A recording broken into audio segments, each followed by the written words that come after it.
In this video, we will show you how to set the X-axis wheels on your SmartBench. This should be done after 320 hours of operational use, if your SmartBench components have been disturbed during transport or storage, if you've experienced issues with accuracy, if you've replaced your Z head for a warranty or upgrade.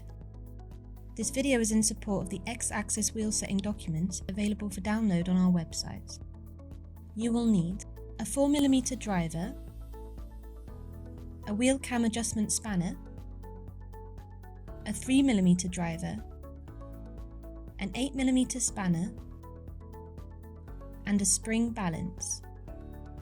In this video, we're going to be working with the latest version of SmartBench. Newer versions of SmartBench wheels look like this, with an aluminium wheel cam fitted. If you have an older version of SmartBench, you may find you have plastic wheel cams, which look like this. Plastic wheel cams have more flex than the aluminium versions, meaning the amount of preload required is different. We will be sure to reference the plastic wheel cams in this video as well, with text where appropriate. Some easy ways to check if your X-axis needs attention is to check for excessive movement. When your wheels are set correctly, there should be little to no movement with these checks. With SmartBench powered on, place a hand on each of the X motors and twist the Z head to check for excessive play. Next, place a hand on the underside of the bottom Z head plate and lift to check for excessive play. As you can see, there is some movement there, so we know we need to set our wheels. Another way to tell if your wheels need setting is to look and see how your wheels engage into the X beam. To do this, turn off your SmartBench and remove your Z head from the upper X beam.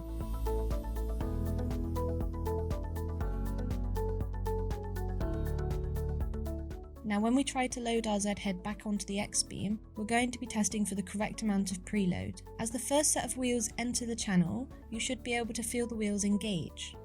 You will also need to ensure the Z head loads square into the beam. If the wheels are not preloaded evenly, the Z head will tend to twist on loading. Repeat these checks for wheel sets 2 and 3 to identify which sets need to be adjusted, and then skip forward in this video for our wheel setting guide. If you don't identify any adjustments are required after these checks, you can now carry out a load test.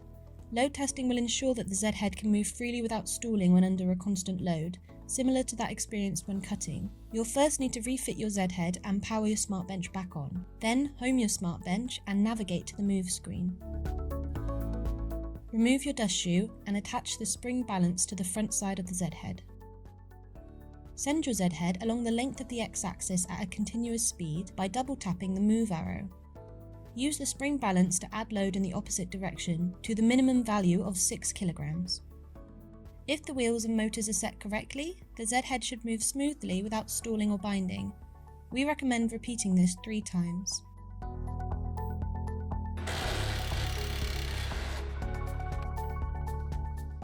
To adjust your wheels, you will need to once again remove your Z head. If you would like to know more about how the wheel sets operate before you start, we would recommend watching the video linked in the description below.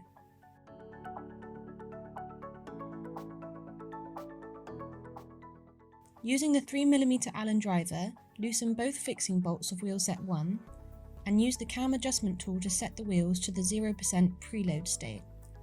Then tighten the bolts. The left and right wheels should be set as complete opposites to maintain squareness.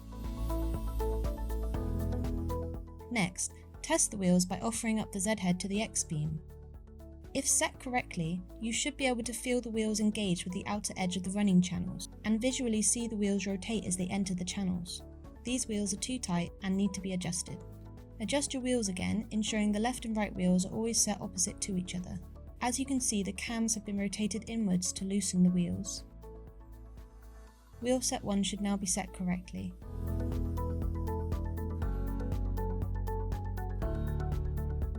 We can now repeat this procedure with wheel set 2. Adjust the cams to the 0% preload position. This is different from wheel set 1. Wheel set 2 should engage with the inner edge of the running channels. As you can see in this instance, wheel set 2 is too tight. Continue to make small adjustments to your wheels until they engage correctly in the channels. You can now move on to wheel set 3. Adjust your cams to the 0% preload position and offer your Z head back up to your SmartBench. making opposite adjustments where required. Once you are satisfied that your wheels are correctly set, you can now adjust the X-axis motors. Reattach your Z-head, power on your SmartBench and home. Using your 4mm driver and 8mm spanner, loosen the X-axis motors. There are 2 bolts on each motor, one located on the inside and one on the outside.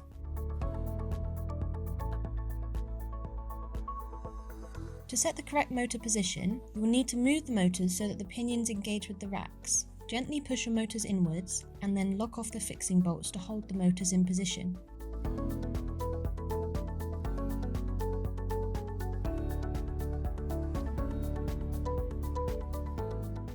You can now carry out a load test to ensure your motors are set correctly. We recommend repeating this last check a few times to ensure there is no stalling. If stalling occurs, go back and readjust your motors. Your wheels and motors should now be set. To ensure accuracy and squareness, click the video to see how to calibrate SmartBench in the X and Y axis.